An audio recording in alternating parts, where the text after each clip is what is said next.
Hi, this is Dan Sharp, the host of The Smoke Pit. We wanted to let you know that the following episode was recorded live at our local VFW, and please bear with any technical difficulties we may have had.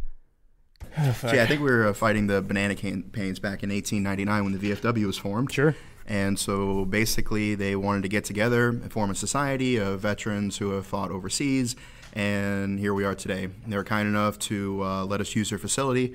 I say kind enough, but I actually paid for it, so yeah. I don't know how nice that was. $1 silver. They're nice enough to take my money. That's right.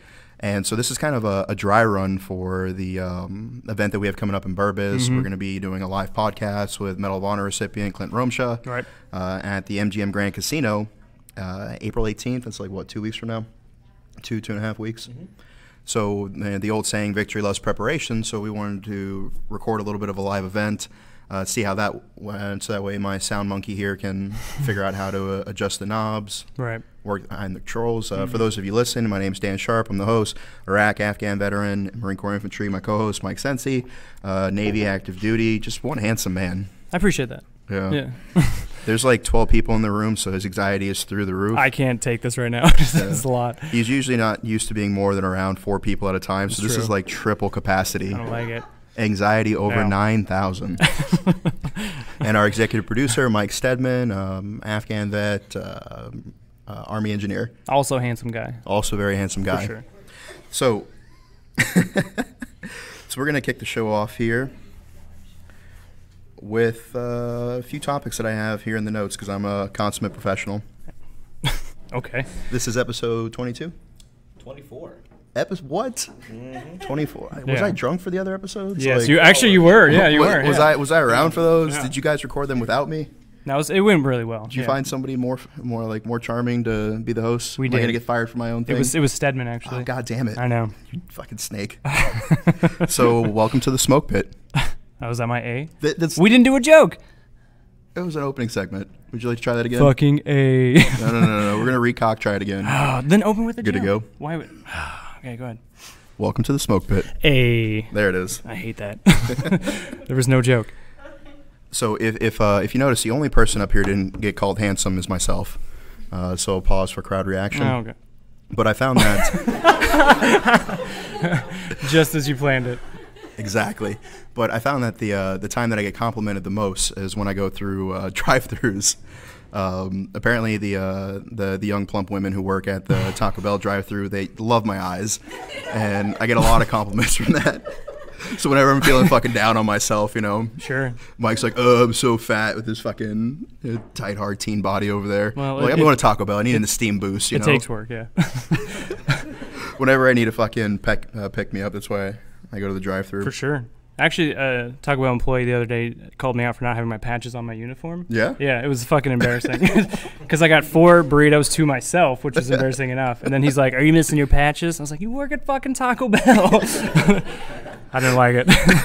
Was he prior military? No, he was like 18. Because I was about to say, being a Marine, especially like in my circumstance, infantry, you're only really qualified to work at Taco Bell when you get out. That's true. Yeah. No, not even kidding. Afterwards, I was like, look, I don't want to be a cop. I don't want to be a security guard. Like, I've done enough of that. What are my options? They looked through all my training, all my awards, all my citations, all the amazing things that I've done, all the men that I've led in combat, all the situations I've diffused, the civilians that I've helped, and they said, you can be a janitor or a crossing guard. Yeah. You can be a sergeant of the crossing guard. Yeah. I have all the old ladies, that part-time crossing guard at attention, That's right. Get it together, Gladys. Gladys is like, "It's hot." I'm like, "I don't give a shit. I don't give a shit. It was hot in Iraq." Y'all are very kind to laugh at our bad jokes. Yeah. We could do this more often. Yeah, we definitely could. But that being said, though, I really feel like if I could just get abs by laughing at my own jokes. Sure. No, you'd be ripped as fuck. I'd be fucking ripped as fuck. Because I listen good. to each episode like 6 times before we post it, just to make sure, whatever he fucked up or, Right.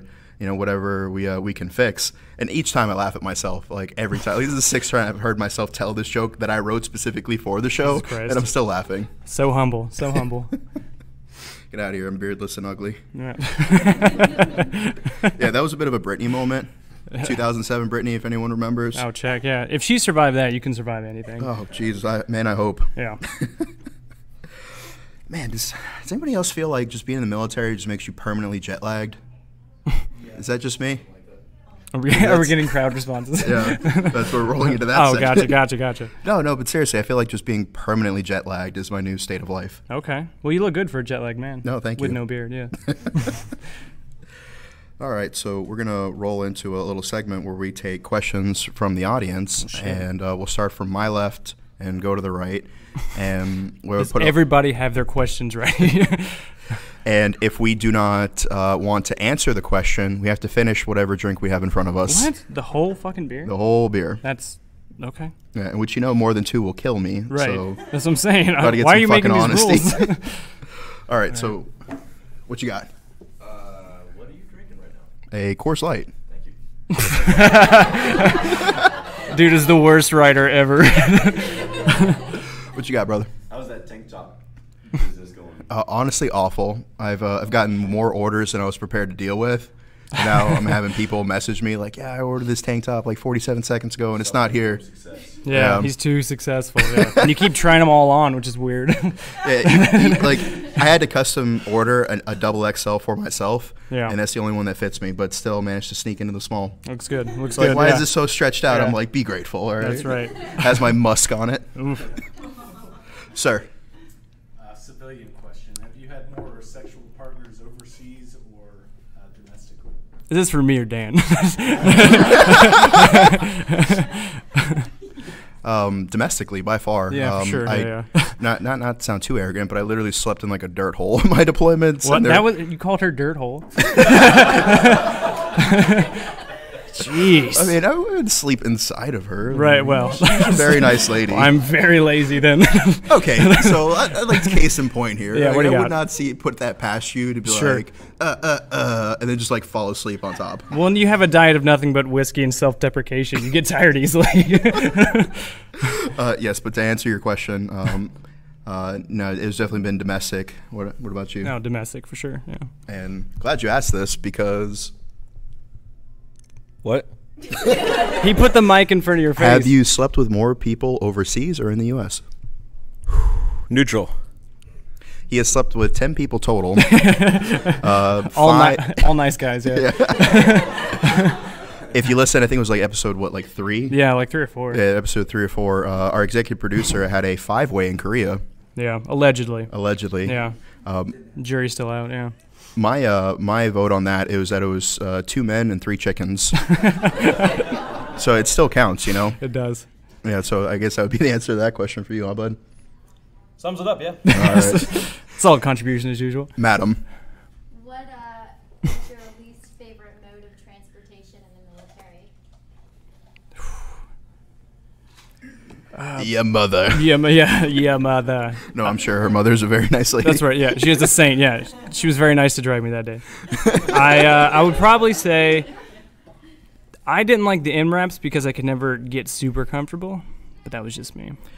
When we all first met and started talking to each other, EP Mike, executive producer, so we avoid confusion because I got M&M, both very That's right, chocolate yeah. delicious. And good white rappers, ironically. Yeah. Yeah, he was talking about his time in Afghanistan to co-host Mike, and he was like, "Yeah, we're in this thing called an MRAP. Jesus Do Christ. you know what an MRAP is?" So this motherfucker, right? So I've been in an MRAP before, and for like one of the first times I'm meeting Stedman, he's like talking about his time in MRAP, and he like literally sits me down. He's like, "Do you know what an MRAP is?" Like the most fucking bullshit thing I've ever heard in my life. I was like, "Yeah, I've been blown up in one." He's like, "Oh, well, I thought you were just in the Navy." I'm like, "Cool, good to meet you, man." This has been fun. Dun, dun, dun, dun, dun, dun, Yeah, dun. for sure. I think my least favorite vehicle to ride in was probably the 2 mattresses that they duct taped me in between and threw me off the 3rd balcony on. Right. But what a ride, am I right? Yeah. Yeah. Short and fast. Right. You know? That's right. Motto in life, right? Moving on. They got theirs. I didn't get mine. That's right. No, but in all seriousness, I probably have to say that the least favorite transport that I ever had was like a high back Humvee. Yeah. We went to do like a fuel resupply. It was like 2005 Syrian border, and I carried the machine gun, so they put me in the back of the Humvee. And they didn't put a lid on this 55-gallon drum of gas, and they hit every fucking pothole. So by the end of it, I was just soaked from Kevlar to fucking boot bands and Right. JP8. Nice. It was a very pungent odor. I was about to say, do you recall the smell fondly? It's actually whenever I walk into your apartment after a girl leaves, it kind of reminds me of. It smells like death usually. Yeah, that's probably my least favorite because like if somebody would have farted on some flammable material, I just would have been a fucking an afterthought, you know. What a way to go. What a way to go. EP Mike. I would say flying. Be honest with you, being in a C-130, I fucking hate it. Oh yeah, you know, because it's like fucking loud. Anytime you get off any bird, you know, helo, fixed wing, rotary, whatever, most of the times I forget my fucking earplugs. And so you get on the ground and your lieutenant's like, "Yeah, fucking move, you know, take first squad over there, second squad set up a," and I'm just like, "What, dude? Like, I can't fucking hear shit." Like, I wasn't even paying attention to the brief. So Yeah, exactly. Yeah, clearly lost. Your hand gestures mean nothing to me. Absolutely nothing, sir. You're facing the wrong way. The enemy is that way. Next question. If y'all had to pick a different rate or MOS, what would you pick? If we had to pick a different rate or MOS, what would it be? Somebody clearly doesn't follow my story. Right. Yeah, exactly. Because I know your answer 100 times over. Oh yeah, what's that? Intel, yeah. Yeah, I think I probably would have been counter intel. Yeah, or counter intel. Yeah, intel, counter intel. I'm not quite sure what the difference is, depending on what the bonus was. I would have been a cook. Yeah? No. I don't know. Probably corpsman. Yeah, I probably have to say corpsman too. Just because I get called a corpsman every fucking day anyway, so. No, but like being a corpsman would be fucking awesome, especially if you're a green side, because you still get like the clout, you still get to do the cool shit. Sure. But then you don't have to like do half the bullshit. That's true. And I've always been like 20 pounds heavier than the average Marine, so I feel like, and then plus I have like thick, luxurious hair. I feel like I was built to be a doc. You know? Right. You were. That's true. Yeah. That's true. Like, don't call me until one of the Marines fucks up and hurts himself. Yeah, no joke. We had this dude. He was from West Virginia. He's like 6'3". He's like the type of motherfucker that like goes down yonder to the fishing hole. Yeah. Like he's got a big gap tooth and a fucking log on the other side. And the movie The Hunted with Benicio del Toro had just coming out, and the Tom Brown tracker fucking knife, which is basically just like a block of fucking steel that somebody sharpened and put a handle on. And so he was one of our senior guys, and so he comes up. Weird fucking kid. Weird fucking kid. He was the one who burnt down the shitters. I talked about in like episode 2. Like with his pubes and shit? Yeah. Okay, Yeah, if you haven't listened to the podcast, you have been missing out. This kid was smoking a Black and Mild, and he dropped it into the outhouse in Iraq, which was filled with gas because our corpsman was lazy. Giant fireball came shooting up, set all his hair on from his ankles to his stomach on fire. And so he had his trousers around his ankles, and he comes duck waddling out. Everything on fire.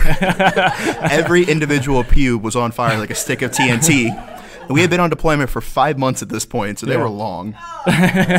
Burnt down our brand new shitters, which they had just dropped off integrity like fucking 3 hours before that. And he was also the kid that I had to like force to shower in Iraq. This guy sounds awesome. Yeah. He was a great machine gunner, but we he was a machine gunner, makes sense. Yeah, we made the difference between you can be a good warfighter and a bad human being. Very much so. There's a big difference. It's usually hand in hand.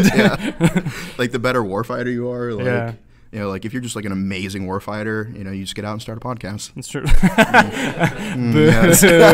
Boo. You're supposed to be on my side here. That's right. No, but so the guy comes out and he's like, "Hey, Boot, look at my knife." And the guy turns around and just out of instinct, he goes to like smack it away, severs all the tendons in his hand, which is why he dropped the Black and Mild, because his dexterity wasn't there yet.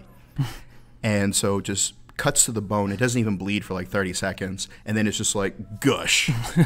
And then AJ, remember we had him on the podcast. Of course. He was my next door neighbor and roommate with our corpsman, because we had a small like studio, like honestly not much bigger than this space right in front of us, so, like 2 bunk beds, a shitter, and you shared the shitter with the guys next to you. Yeah. Like I see what they have in the barracks now. It's like a luxury suite, like extended stay looking. Oh yeah. With their individual bedrooms and like no, I had 2 twin size mattresses on bunk beds. Yeah. And so he runs in there and he's like, Doc, Russman's fucked up. Russman's fucked up. And he's like, all right, yeah, whatever, man. And he's like, I'll be there. And like 5 minutes goes by and he's like, where the fuck is Doc? Like he's bleeding profusely. Like, they pulled his PT shirt off, had it wrapped around his hand. Go back there, motherfucker's so racked out. Yeah, I can see that, AJ grabs him by the fucking heel, pulls him out of the fucking bed, grabs his med bag, and he's dragging him down the catwalk. Because AJ's like 6'3", you know? He's a big guy. Yeah. He's a big guy. And so Doc's like, oh, fine. And, you know, and he's just in his boxers. And he goes over there and sees the big pool of blood that's like now leaking over the side of the catwalk. And he's like, what the fuck? Like, we told you. Why are you so late? Yeah. Yeah, but besides that, being a corpsman is mainly putting thermometers in people's buttholes. Which is what I'm looking forward to. Yeah, doing IVs. So for sure. Yeah, I think either intel or corpsman. So kind of long-winded answer. Right. Yeah. Hey, we got to take up time. Story. Yeah, for sure. Yeah. Time. Always. That's right. Madam. Well, I was going to ask about a funny deployment story. You haven't told one. Ooh. Another. Funny. Madam, I have several. Right. Yeah. Okay. Is there like a category you want, or? Surprises. Oof. I'm going to go with Okay. groin trauma. Okay. Oh, okay. Yeah. I have like Everybody just groaned. Yeah. Everyone's like, I have like 5 stories just in that category if we're Okay. playing Jeopardy. Sure. And this is the daily double. What is groin trauma? So Iraq gets like 3 inches of rain a year, and we were getting like half of that in one night. And we're doing a night raid. We had gotten an intel report, bad guy in this location, go get him before he wakes up, Roger. And so we operated in 8-man patrols because like the way our city was set up, that if we went out with like a 13-man squad, it was like the game Snake, like when you kind of like fish through. So if the first fire team gets ambushed, it takes forever for the third fire team to be able to maneuver around and set up a base of fire. So we're out in these small teams. One fire team is going one way, the other's going the other. And in Iraq, they have these like elevated foundations, and so I'm walking on one of that, and the lightning's so bad that whenever strike of lightning goes off, it shorts out the NVGs because they have that failsafe in there. And so, I'm half blinded, I got rain in my eyes, and I slip, and I just go into a full split. And now I'm not a flexible man. And so, like, I'm talking about testicles to ground, and it just pull the fuck out of my groin. And so I start to roll off the side of that. And these foundations, they're elevated, maybe like 3 or 4 feet. Yeah. Some are like 8 feet, and they do that because the earth is so shitty, it's hard to like dig into to do formation. So Right. they just put the slab of concrete with the wood blocks and do it above ground.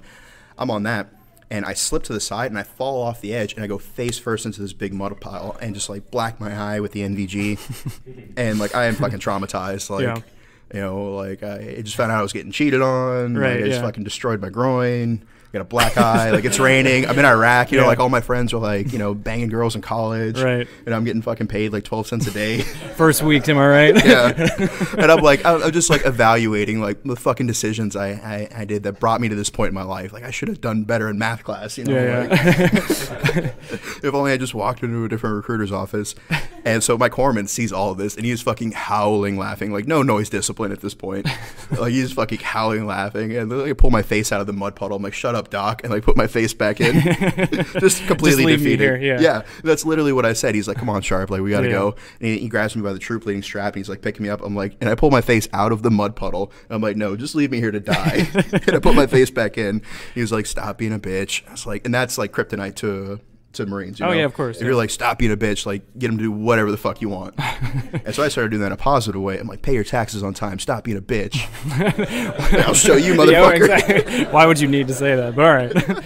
Fair enough. Yeah, so with his help, I stood back up. We went and we converged on the target. We got the bad guy. Mm-hmm. And then I had a post when I got back. Nice. So Well, have of fun. course, yeah. As all good stories end with you on post, yeah. Yep.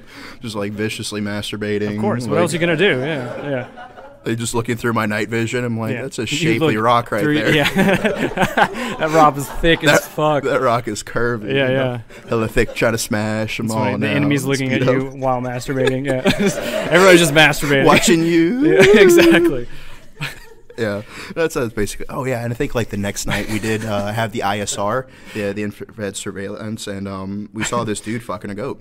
Like, Yeah. That's not just like That's bullshit. that's like, yeah. You always see it. Yeah. yeah, like it's like legit. Whether you want to see it or not, you're gonna see it. And during the summer, like you'd see dudes like banging their wife on the rooftop. Yeah, yeah. Which is weird because like. They have a lot of wives. Yeah, you get Yeah. so like I mean, just like by brief show of hands, like who here's wearing a thong? Am I the only one? Jesus. Like, My God. yeah. They didn't get the dress code. You have like most American women when you reach down there to take their panties off, which one of the most beautiful moments in the world is when they like lift their hips to help you. I Look, wouldn't he's know. blushing. Yeah, wouldn't know. This is from anxiety. This is what I look like. Yeah, and And so, like, we're, you know, like, because we're all perverts, we're watching, you know, this dude banging his wife on the rooftop. It's like 140 degrees. Like, we Right. got nothing going on in life. Perfect time for banging your wife. Yeah. Because they sleep on the rooftop because Yep. it's cooler than being in the house. Mm-hmm. And so they're like, yeah, he's about to take her panties off. And this mother, it was like when a clown was like pulling like the handkerchiefs. Like, these are the biggest goddamn panties I've ever seen in my life. Like, I didn't know whether to fucking, you know, make a tent out of it or fucking Right. jump out of a plane. You know? Like, is that Both how, practical uses, yeah. is that how airborne works? It's exactly how everyone works. Geronimo. That's right. And so immediately after that, everybody was like, oh, it's fucking gross or whatever. It gets better. He pulls a second pair off. And I was like, how stank does your shit have to be that you got to wear 2 layers? Yeah, that's gotta be that's a bad smell right there. Yeah. Yeah. Because, like, in most countries overseas, like, you see the girls, and, like, you don't want to be a pervert or anything, but for, like, a 12-year-old girl, like, she's pretty, you know? Like, if it was, like, your little sister. Right, If for it was, sure. like, your little sister, but, like, she's a pretty young lady. Like, there's nothing perverted there. Objectively speaking, if you were a casting member, and they're like, hey, we need a role for a pretty young Muslim girl for this, whatever, you know? Like, I would just hire you. Yeah. Yeah, thank you. You're welcome. No, what I was about to say, then they get married at 13, and then by Right. 15, they look like this. Yeah, exactly. Yeah. Yeah. You once were a pretty Muslim girl. Yes. Yeah. Life is hard for them. So, your deployment story. Fuck. On the I spot. don't have anything about groin trauma. Our guests are waiting. Oh, yeah, got it. Yeah. They traveled all the way out here. My hand is shaking so much right now. I don't have one about groin trauma. I got one about people masturbating. Yeah. Which is just deployment in a nutshell. But it's not my story. Yeah, if you didn't know this is how this podcast was going to This is go, all that's it because you is, didn't yeah. listen to it before you Exactly, showed yeah. up. That's on you. So one of my old corpsman chiefs, he was in early days Fallujah, and he was talking about he was out with weapons company. They were doing their thing, and they finally come back to H&S company. And they had this fucking nerdy corpsman H&S, as you are one to do, put the nerdy ones with H&S. And Is that why you were with H&S for so long? I was an RP. I didn't have a choice. No, and then he started working out and got tattoos. I saw his high school pictures. He looked I like the look skater boy. bad. Yeah, He looked like bad. the skater boy from Avril Lavigne's song. That's right. That's what she was singing about. So they all came back and saw the H&S guy, and he had, like, this is early days Iraq, so he had a laptop with him, which is, like, unheard of. And they're like, oh, you nerd, we're going to war, you brought your fucking laptop, you fucking nerd. And he's like, well, I got porn. They're like, all right, we can hang out. Yeah. And so Cool, yeah, exactly. And so cool. now all these guys just coming back from different ops, they're all around this one little laptop in Iraq, and they're watching porn. They're like, wouldn't it be funny if we all just watch porn together? And they're like, yeah. And so they're watching, like, oh, it's crazy, she's totally getting dick down, or, you know, porn. Yeah, slap happy. And that's right. Like, and that then, came up around that time. It was like... yeah, that's right, you know. yeah. And so they're all watching it and just kind of laughing. He's like, and slowly, one by one, the laughter died down, and you just heard, like, through their woobies, just like... Everybody in that room started masturbating together. Didn't say a word. Everybody finished, and then they just left. Good game, gents. Yeah, exactly. Good game. Yeah. He's like last one there was the H&S doc, and he just closed his laptop, and they never spoke of it again. No, it really do be like that It does be like sometimes. that, yeah. Yeah, I can't tell you, like, in my youth, how many times, like, I've rented a hotel with, like, another buddy. Right. And then, like, we just brought our dates back from, like, the ball. Yeah, We yeah. just had sex in the same room. Of course, yeah. And then just never spoke of it. That's right. Just maintained strong eye contact. Or spoke to them, yeah. Either way. Okay, so that was a long-winded. That was long, yeah. Madam, what is your question? Most awkward sexual encounter. Today? Or the one that's happening right now? Oh. Oh, fuck. I feel like you have one. Honestly, I don't know if it's ever been, like, an awkward one. I think there's been times where, like, we've been in public and we've gotten caught. And that's kind of awkward, but not for me because I'm like, yeah. Yeah, that's right. You know, like, high five. You're just like flexing your back, yeah. Yeah. Changing to nastiest sexual encounter. Why don't you Nastiest. calm the hell down? Let me think. Jesus, Calm the hell Leslie. down and let me finish. Right. Like, I feel like that's not the first time you said that. That's the name of my porno. Yeah. Calm the hell down and let me finish. The most the most awkward one. I think. Oh, so I do have an awkward one. It was in high school. So I was with a girl. Spoiler. And I know. Everybody, calm down. A girl. Let me finish. Finger quotes. And Was she made of rubber? she did not have a name. No. Inflatable. That's right. No. So I was like. Well, parts of her work. I was right. I was 14 or 15, so I was fairly young, and I I was with a girl in her room, which was in the basement of her parents' house, which showed that they didn't love her that much. So it was a perfect girl to hook up with. And so we're down there, and I'm not super experienced, and as I'm not to this day. And so things are happening. I'm humping a leg or whatever I'm doing, and so it got so kind of hot and heavy through the jeans that I like kind of went kablam in the jeans, as I am one to do as a teenager. But it wasn't so much that I had this big clamshell just on my pants, but it was the fact that her parents came down right when we started doing that, and or when I finished, and she didn't get to finish, and so they just kind of walk in. It was like an American Pie movie. Like they just flicked on the lights and they're like, "Oh hey, is this Mike?" And I'm just like, "Blammo!" And I was like, "Yeah, this is me. This is all of me." And so the dad kind of stared at me and the mom kind of stared at me, and I was like, "Yeah." And they're like, "Okay, okay." Okay, and I was like, okay, and then they just walked out, and that was it. It was okay. I remember one time I was with this girl, and we'd gone for a respectable amount of time. 7 minutes. Yeah. Yep. Which is actually the global average if you Google it. No, it's not. Integrity. Go ahead. But tell your story. I'm gonna Google it. And so afterwards, she's like, "Hey, can you go down on me and like help me finish?" I'm like, "Yeah, easy day, right?" And so afterwards, I'm like, wow, she's like super wet. And like I walk to the bathroom and I turn on the lights and I look like a wolf that had just I eaten love a it. fucking I love deer. it so much. I love it. Oh, I love it. And so let me tell you a little bit about my psyche. Like, I'm not the average human being. Like, I've killed people. And so instead of being like grossed out or whatever, I started like doing kind of like a one-legged hop, like back to the bed, and I started singing "What Makes the Red Man Red" from Peter Pan, to which she was absolutely fucking mortified. Yeah. And I'm just like fucking like war paint, you know. And I'm like doing like the Florida State, like yeah, right, yeah. You know, you gotta which embrace I'm that shit. 6% Native American. All right, calm down. Yeah, it's not racist. Yeah. It's fine. It's fine. It's my heritage. All right, that you don't get to say that. We do. Actually, I'm 25% Native American. It's fine. The average is 19 minutes. 9 minutes of penetration. 10 minutes of foreplay, 9 minutes of penetration. God, I wish I could read. Yeah, 9 minutes of penetration. That's oddly accurate, but yeah. Yeah, so if that gives you a visual, like I'm butt naked, still has the boner, so it's bouncing. I'm on 1 foot hopping, screaming, "What makes the red man red?" And she's just fucking mortified. It's fantastic. Needless to say, obviously she was not very happy about that, but What? we got married, so Yeah, that's good. Yeah, that's good. she was As stuck all with good me. stories end in marriage, yeah. And divorce. That's right. The best stories in the divorce. All right, so that would be my nastiest encounter, sir. So what went through your head the first time you guys came in contact with him? That was like literally the last episode we It did. was, yeah. Yeah, True like, fan over here. Yeah, we specifically talked about our first times. Yeah. But to summarize, I think the first time that I ever, I'll change it, I'll tweak the question a little bit. The first time that I got shot at, I didn't have a chance to return fire. But the first time I returned fire, all I could think about was just fundamentals. You know, correct sight picture, Right. correct sight alignment, stock well, cheek well, trigger control, natural respiratory pause, slow steady squeeze, follow through.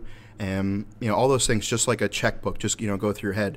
And like the thing is that like I didn't even really take it personally, like I was just like, it's just business. Yeah. Like he's trying to kill me, I'm trying to kill him, and may the better man win. Such is life, yeah.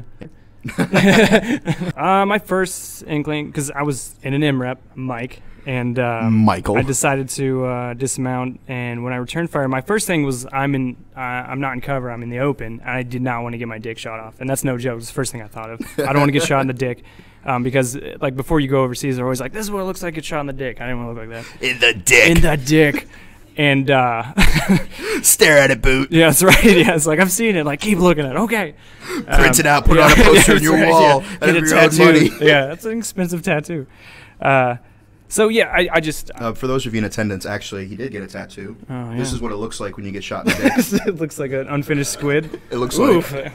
That's kind of gross. Okay, yeah. That was accurate, yeah, right? Yeah, it's super accurate. Yeah. Yeah. Well done. Yeah, it just got dark. My This whole thing has been a cry for help, people. Like, I've not been joking about any of Somebody this. answer Dan. No, honestly, my biggest thing was just like it's kind of like this is real, this is happening, and like Dan said, you kind of just go back on your training. But my first firefight was over in like 30 seconds. It was super quick. So, and I could breathe really heavily. I don't know why. Like, for some reason, every time I got shot at or got blown up, like, I could breathe really well through my nose. I don't know what the fuck that's about, but that happened too. Well, so I think it was Colonel Grossman said that flight or fight is not accurate, that humans have more responses. One could be to posture, one could be to submit. Right. I think there's a fifth one. Is it breathing really well? Because that was mine. Yeah, because like, like if you ever watch nature videos, because I'm huge into like the planet Earth stuff. Oh, fuck yeah, fuck yeah. And like, and especially being out in 29 Palms, like whenever you see like a roadrunner, they don't look like the cartoons. And as soon as you like look at it, the first thing they do is shit themselves. Because they're purging unnecessary weight. So the old Stedman. If they have to escape, they they want to have like their functions, right? And yeah, so like the first thing they do is shit themselves. So whenever you get that first burst of adrenaline, the things that happen is your blood vessels expand, your senses clear up. Like it's almost like a natural antihistamine. Oh, okay. Like so, like you can hear better. You're more focused. Like you have more mental clarity. That makes sense. This adds up. I mean, I just made all of that out to oh, sound. Fuck! Did it sound good? God damn it! Did it sound good? God, it sounded great. No, but I think that's what it is that your body is preparing for the amount of oxygen that it's going to need. Much for the Midwestern parents that you fled from as a boy. Good people. Yeah. Yeah. Debbie and Ruth. That's right. Debbie and Ruth, yeah. Fantastic moms. That's right. Yeah, so your body is preparing to take on oxygen to feed the muscles to get you out of there. Yes. Yeah, so it's doctor. Yeah, it's doctor stuff. Quite. Yeah. Says the guy who doesn't even have a fucking high school diploma. That's right. Madam. What is the highest rank you've hooked up with, and how old were they? Oh, God damn it. This is going to sound really bad, but I think it was E3. Was it really? Yeah, I think God E3 damn it, Dan. is like the highest I've ever hooked up with. Wow. Yeah. No, it wasn't. No, I take that back. There was one E5. E4 Select. You piece of shit. Yeah, I think we were both E5s, and I think she was like 25, which was about the age that I was at the time. And I was like, old lady, like, Yeah. You're going to set me up for this? You piece of garbage. Do you want the enlisted or officer rank? Son of a bitch. Officer. 010. Yeah, that's right. Yeah. The commandant. Softest hands. Yeah, if you ever wonder why General Mattis never had any children, that's right. It's because he had honeypots like this walking around.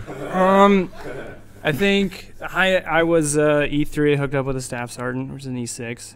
And then when I was in I was not an E3 anymore. There was a female major I hooked up with. You say that a little louder for the microphone. A female major? I think she's dead now. I don't know what she's doing. I don't know where she is. A major in the Continental Army. She's retired 18 tickety. Yeah, I mean she looked young, but she liked to drink, so that's what's up. That's what's up. That's what's up. Yeah. Madam. Well, since someone stole my question, I think I should have asked that. Yeah. Would you ever consider going officer, either currently or have you been in? No. I did consider going officer, but then I got saddled with alimony. Perfect, exactly, yeah. That'd be a reason to go officer. I couldn't afford to not be active duty and to be in college. Yeah, because I was an instructor at the basic school for 3 years. I taught combat tactics there. I was the primary military operations and urban terrain instructor. And so I was like, all right, well, like I've literally taught all the training that they've gone through for like 3 years. Like I got this. And then I got saddled with alimony. And so I was like, damn it. Tale as old as time. Yeah, once again, my future's derailed. Bamboozled, yeah. Bamboozled. No, but I think that given the right circumstances, maybe. But like when I realized where I was when I enlisted, I didn't want to wait 4 years. And I know that's not everybody's path, but when I grew up, like I've been adopted like a few times. Like I was on the streets. Like I was in battered children's shelter. Like I didn't have shit going for me. Like the idea of me actually being able to make it into college was a fantasy. Like I just didn't have that opportunity. And if I didn't join the Marine Corps, I probably would have gone to jail for selling drugs or underground fighting, which I was actually pretty good at. Yeah, were you? Yeah. What was your record? 9-0. Was it really? Yeah. Bullshit. No integrity. God damn it. No, that was just the ones we did with like gloves. I think I did like 3-0 bare knuckle. Okay. I went 1-1 in the old octagon, and I but retired after that. No, but that was actually like an actual bout, like in a ring, with an audience. Right. Like, yeah, that was super embarrassing getting knocked out in front of a bunch of people. Oh man, Wasn't that the best. sucks. Yeah. No, but like, I came from destitute and I built something out of myself, and it's the American dream. Which, looking back at it, given the opportunity, that would have been great because you could be in a position to influence more change. But at the time, it just wasn't in the cards for me. Fair enough. No, I'd never go officer personally. I love being enlisted too much. He loves banging them. Love banging them. I'll bang them. I won't join them. Tell me your favorite, either your most favorite or least favorite officer. Most favorite or least favorite officer? Or like a story involved. Major was my company commander, my first deployment. NJP'd the fuck out of me for some shit that wasn't my fault. For not banging them. Who said I didn't? All right. Oh, that's how I kept rank. Okay. But yeah, my battle buddy had done some shit and I covered for him. So because I wasn't gonna rat him out, I got roped into it. Dereliction of a duty on Sentry. We got NJP'd in front of the whole company. Public NJP, which is super fucking embarrassing. Yeah. You talk about a walk of shame, like 3 people see you carrying your heels over your shoulders. What I love about public NJP, it's like an episode of Maury, because it's like he's like admitting to these things that maybe like the battalion hasn't heard yet, so everyone's just like, yeah, it's fantastic. Yeah. I love it. And then 2 weeks later, we did this big op called Steel Curtain. We it's actually got its own Wikipedia page. It was fucking massive. We were in triple digits enemy casualties. I think it was like 120 some odd enemy killed, 250 captured, 10 Marines killed, 50 wounded, 0 captured. No big deal. Pretty good. No, yeah, I've heard these stats before. Yeah, pretty good kill to death ratio. You wake me up with a text every day that says Operation Steel Curtain.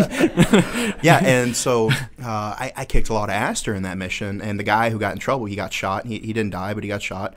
And so I kind of feel like that was his karma. Like, it literally came back and bit him in the ass. Right, yeah. And then I got like super high rankings for like my proficiency in conduct, and then they made me a team leader as soon as we got back, and I got meritoriously promoted. And Major basically like, yeah, you were a shitbag that one day, but you're still like a good Marine. I didn't want to like lose you, Yeah. And so he and I kind of like stayed in contact over the years. We've seen each other a few times, and he's just kind of been like a mentor. And I remember he's consummate professional, and speaking of which, can we please beep his name? Yeah, he won't remember to do it. Yeah, he's retired now, so it doesn't really matter. But I was telling him about the company commander that relieved him for the second deployment, right. And I'm like, this guy was a fucking jackass, and like him being consummate professional, me being enlisted, and he's like has to stick up for the other officer. It's like, well, I'm sure he tried his best. I'm like, we were getting mortared, and he tried to shoot the mortars out of the sky. That's a tough shot. These rounds are coming in at Mach Jesus. You know what I mean? Like that's a tough get. Some people can't even hit a stationary target at 200 yards. It's hard. Let alone calculate wind angle and trajectory and elevation, all that stuff. And like I said that, and it was just like ... typing, deleted, typing, deleted. Those 3 bubbles, yeah. Yeah, and they came back, oh my. And I was like, that is the most officer shit to say. Like, that's so funny. Yeah, it's quite. Like, that's funny. This pipe. Oh my. George the guy. Yeah, so he was a good mentor to me, and kind of like the dude that you looked up to. He was always the first one to wake up, the first one to go out and do something when he was asking. If we had to break down Constantina wire, he was out there getting his hands bloody with us. Fuck yeah. If we had to do something, he was out there. If we were on mission, like, he would do his best. He wasn't one of those officers that sat behind, the sandbags and just let everybody else risk it. He was out there in the shit, And so he's the kind of leader that you aspire to be like, and because in some capacity, everyone's a leader in the military. For sure. Whether it be just the peers or you get put in a leadership billet. So I got put in a leadership billet at 21. I joined at like 18. Mm-hmm. By the time I got to the fleet, I was 19. Right. So I'd only been in for 2 years when I got put in a leadership billet, and I stayed in one for the next 10 years. Mm-hmm. And so to have a mentor like that to kind of guide your leadership style, I feel like the men under my charge were better for it. I don't have a name off the top of my head, but yeah, I know. I didn't want to say you, but we all know it. No, I like a certain type of officer, not the ones I bang, but like the. I mean, I like those, but no, it's the ones who. Wait, just for a legal purpose, the allegedly bang. I'm pretty sure she's out or dead. I really don't know where she is. Hit me up. She's listening. Yeah, she's a big fan. Yeah. No, it's kind of the ones who don't say like I'm here for you, don't verbalize that kind of stuff, that just do it, that always stick out to me. I mean, I've dozens and dozens of officers just been absolutely rock stars, and dozens more who just weren't. But yeah, it's the ones who just use their actions more than their words to show what their troops mean to them. Raw indeed. Last question. Okay, so my question is, who thought of like creating the whole podcast thing? And you probably like already said it in your first one, but like You didn't listen to the first one? You haven't dedicated 23 hours of your life to listen. All right. No, actually, that's a great question, and Yeah, it is. We never even asked that. Yeah, so to repeat for those who are listening, who came up with the idea, I'd always known that I'd wanted to do a podcast, but I didn't really have the team to support me at the time. So I put out a call to action on Facebook to create a group because I wanted to do video skits because I thought that was the way to move forward. And that's how I met EP Mike, and we started doing video sketches, and then met co-host Mike, and he came on. We did one super cringy, like, 4th of July skit, which we all thought it was great, and our friends loved it, but, like, everybody else was like, what the actual fuck? Why is this on my phone? Yeah. Yeah. And I'm like, you know what? Sponsored. Yeah, that's like, right. Can't hide from it. Look at it. And so, you know, we got to talking about it, and I kind of verbalized the idea of wanting to do a podcast, and Mike over here was just like, well, let's fucking do it. Yeah. And so he was just like, oh, hey, I bought the microphones. And I was like, oh, shit. Like, I'm bored a lot. And he has a surplus of money. Yeah, so. I just have all this money. Yeah. And, yeah, because he doesn't buy condoms, so it just... Right, well, yeah. Oh, the $7. I don't know how much condoms are. I don't use them, but... But actually, that's how much the microphones cost, $7. Fair enough. That adds up. Yeah, and so he bought the microphones. I bought the sound paneling. We built the studio. Then eventually we upgraded the microphones and our audio equipment and... recording software, but not the content. No, the content stays bottom tier.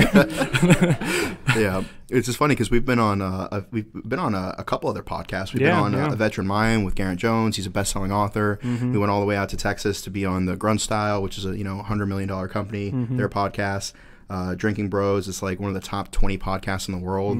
The Sierra Hotel Echo podcast. We were on that last week. Yep. And we just hit about 100,000 downloads, which is fucking crazy to think, you know. So fucking bizarre. Yeah. No, stop, God. Ugh. Stop it. Right, yeah. Yeah, and so it was. There was always the drive and the passion there, but if you don't surround yourself with people who are going to inspire you to reach your goals, then it's really hard to do it by yourself. True that. All right, so we're going to go ahead and wrap this up. If you're in the D.C. area, April 18th, please come see me at Burbiz. I'm doing a social media panel. I'm doing a podcast with Medal of Honor recipient Clinton Romshaw, Jack Mandeville, Forrest Munden from the Salty Soldier, ton of influencers, Donovan O'Malley. We have like 2,000 people signed up already, which is it should be wild. fun. Yeah, sounds great. Yeah, you'll be on a business trip. I will be on a fucking business trip. Yeah, you'll be there in spirit. So we want to thank our friends and thanks for coming out. Yeah, they came out to support us, and this was kind of a dry run for us, so that way we could be better prepared. That's right. For future events, because we're gonna do one at the bunker, and I promise it'll be better content. I don't, but I do not. No, I think we came in strong with a few jokes. Yeah, that's fair. That's fair. We did well. We're pretty fucking funny, so. So for